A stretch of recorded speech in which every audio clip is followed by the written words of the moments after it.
Bismillah, alhamdulillah, wassalatu wassalamu ala rasulillah wa ala alihi wa ashabihi wa man walah. Amma ba'd, assalamu alaikum wa rahmatullahi wa barakatuh. Alhamdulillah, we have hadith number 288 from Usama ibn Zayd radiallahu anhuma عن النبي صلى الله عليه وسلم قال ما تركت بعدي فتنة هي أضر على الرجال من النساء متفق عليه. Our hadith is in Bukhari and Muslim from Usama ibn Zayd radiallahu anhuma that Rasulullah sallallahu alayhi wasallam, he said, I have not left after me any fitna, any trial more harmful to men than women. I have not left behind after me any fitna, any test, tribulation that is greater upon the men of this ummah than women. Right? So we find from this hadith that woman will be a source of fitna for men. And this is how Allah Azza wa Jal created us. That we are inclined towards women, we have an attachment towards women, and we have an attraction towards women. Naturally, this is from the way Allah created us. Even in the Quran, Allah Azza wa Jalla affirms this and He says, زُيِّنَ لِلنَّاسِ حُبُّ الشَّهَوَاتِ مِنَ النِّسَاءِ وَالْبَنِينَ. That we have beautified for mankind.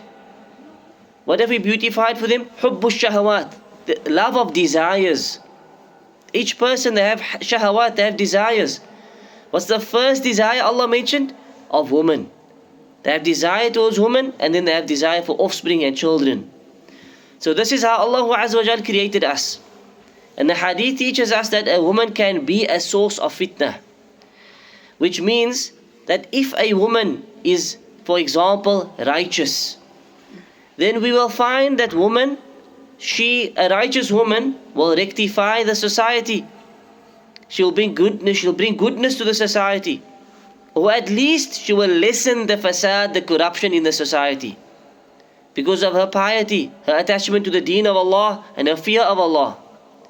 But if we find a woman is corrupted, then that fasad will spread on her account. And she will corrupt the society, the household, the children. Her children that she rears will be upon corruption, wallahu musta'an. So women play a major role in the rectification of a community.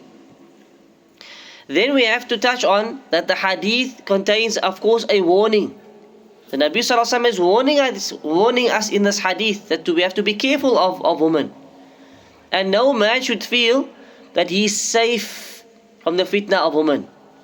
That nothing will happen, I'm righteous enough, or I'm old enough, or I'm married, or I have children. This doesn't mean that you are safe from the fitna of women.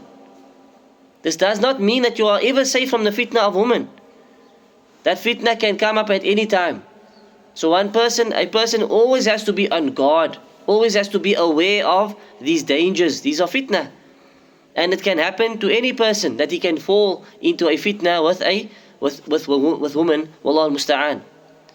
Sahaba radiallahu anhum, they used to say that even if I was an old man and my wife were to pass away, I would get married again to protect myself from fitna.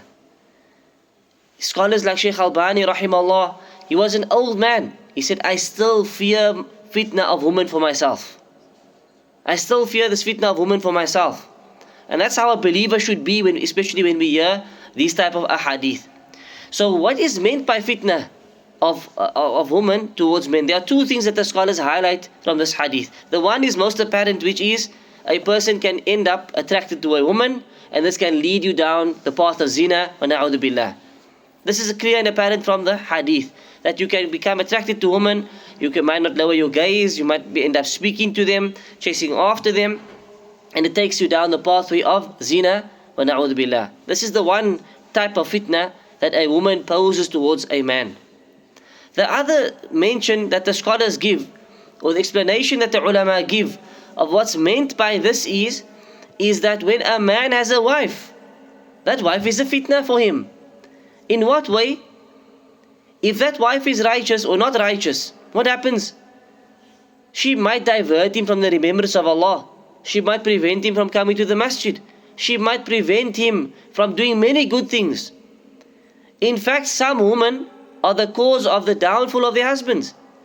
You find some men, they're doing haram things. Why? Because my wife wants this. My wife wants this type of lifestyle. My wife expects this. So what does the man do? He compromises his deen to please his wife. So the woman has become a major fitna for him. He's in love with her. It's his wife. He doesn't want to let anything happen to his marriage. So what does he do? He compromises his religion. He compromises the deen of Allah to please the wife. The woman has become a major fitna for him. So it's not only down the avenue of zina. That's one interpretation and one possible correct interpretation of the hadith. But another interpretation of the hadith is it applies to men that are married. That your women folk should not be a fitna for you. Yani where they stop you from worshipping Allah, or from remembering Allah, or from coming to the masjid, or from, maybe growing a beard, or they lead you down a path of haram, as we said. You find men in riba, you find men doing certain things. Why did you go this avenue? Because I had to please my wife. My wife expected this and expected that. Wallahu musta'an. So this is another way that the hadith is interpreted.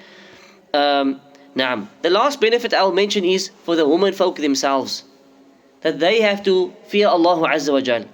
And they have to know the effect that they have upon men. So they have to, firstly, if it comes to their husbands, to make sure that they are there to assist their husband in worshipping Allah, in getting closer to Allah, not the opposite. And when it comes to strange men, that they have to cover up. They have to cover their awrah. They have to avoid ikhtilat, free mixing and intermingling. Because this is what opens up the door towards all types of fitna. Right?